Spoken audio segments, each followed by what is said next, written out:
इससे पहले कि मिस्टर कांत जी अपने तीखे और कटाक्ष भरे व्यूज बिना किसी रेफरेंस प्रदर्शित करें, मैं उनसे पूछना चाहता हूं कि उनके पास कोई प्रूफ है जिससे वो साबित कर सके कि उनकी दुकान भगवान ने गिराई है। मिलॉर्ड, अब जो सवाल मैं पूछने जा रहा हूं उसके लिए मुझे एक ज्ञानी पंडित की जरूरत है। तो आप मेरे जो भी कोई ज्ञानी पंडित है वो यहां पे आए।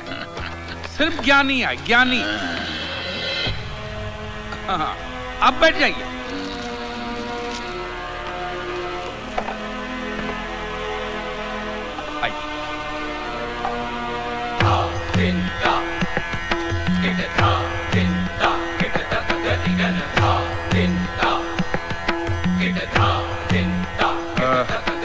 महाराज, आप जो पंडित लोग आपके प्रवचन में जो शास्त्रों की बातें करते हैं, तो शास्त्रों में जो भी लिखा होता है वो सब सही होता है?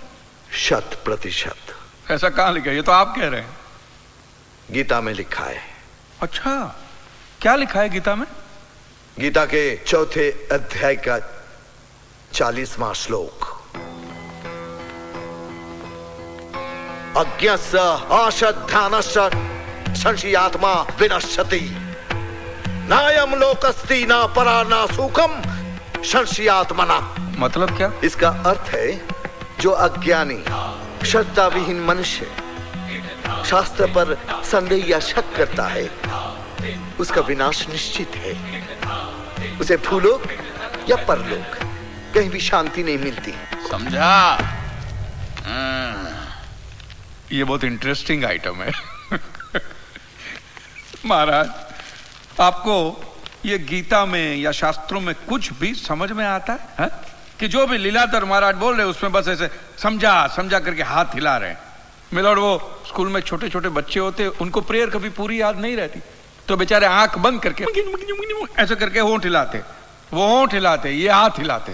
एक कांजी, तूने एक सिद्ध साधु का अपमान किया है, तो तुझे नरक में भी जगह नहीं मिलेगी। कहां से मिलेगी महाराज? आप लोगों ने पहले से ही वहां कुल्ले टिका के रखे हैं।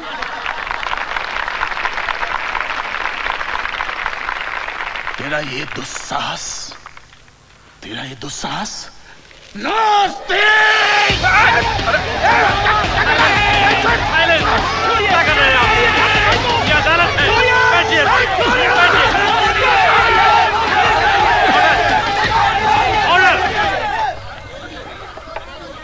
बैठ जाइए।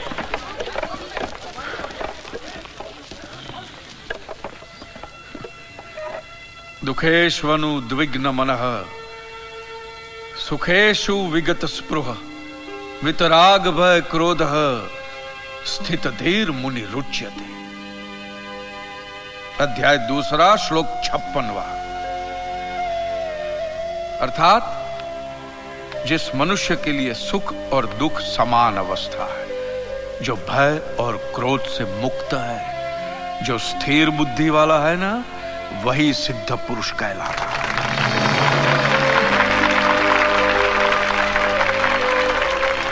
ये मुझे गीता सिखाएंगे? अरे ये क्या गीता सिखाएंगे मिलॉर्ड, इन लोगों की तो आईक्यू भी रूम टेम्परेचर से लो है। आपको 2 बात किया कही मैंने उकसाने के लिए, भड़काने के लिए, मुझे मारने चले हैं। ऐसी है आपकी सिद्धि सिद्धेश्वर? मिस्टर कांत जी, उनकी सिद्धि क्या है यह कोर्ट का मुद्दा नहीं है। कोर्ट का मुद्दा यह है कि आपकी दुकान किसने गिराई? भगवान ने गिराई है। ये आप फैसला सुना रहे। फैसला सुनाना जज साहब का काम है, आपका नहीं। आपको तो सिर्फ प्रूफ करना है कि उस दिन जो भूकंप आया वो भगवान की वजह से आया था, जो प्रूफ करना इंपॉसिबल है। Relax relax relax, nothing is impossible. Swami ji, एक बात बताइए, भगवान ने ही ये भगवत गीता कही है? कही है। और भगवत गीता में जो भी कहा गया है वो सब सच है? 100%। Point to be noted milord. तो मुझे एक बात बताइए कि भगवान ने भगवत गीता के 9वें अध्याय के 8वें श्लोक में क्यों ऐसा कहा है कि पूरी सृष्टि का सर्जन मेरी इच्छा से हुआ है, इसका विनाश भी मेरी इच्छा से होगा, ये पूरी सृष्टि मेरी इच्छा के अधीन है, इसके सर्जन और विनाश के लिए सिर्फ मैं और मैं ही जिम्मेदार हूं। और ये देखिए मिलॉर्ड, ये बाइबल में भी कहा गया है, आइज़ा चैप्टर 54 वर्स 16।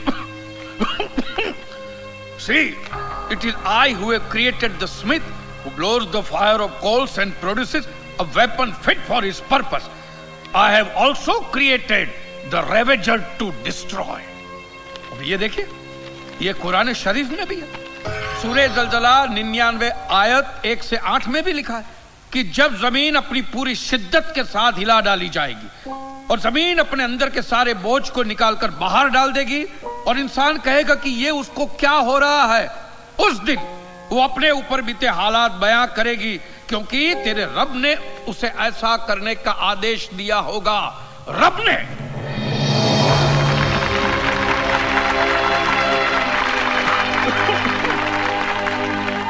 इन सारी बातों का मतलब एक ही होता है मिलोड, कि ये भगवान द्वारा किए हुए भूकंप से ही मेरी दुकान गिरी है। मतलब it is an act of God. ये सब ऊपर वाले की करनी है, और मेरे साथ साथ जिन लोगों का नुकसान ऊपर वाले की वजह से हुआ है, उन सब के पैसे भी ऊपर वाला ही देगा।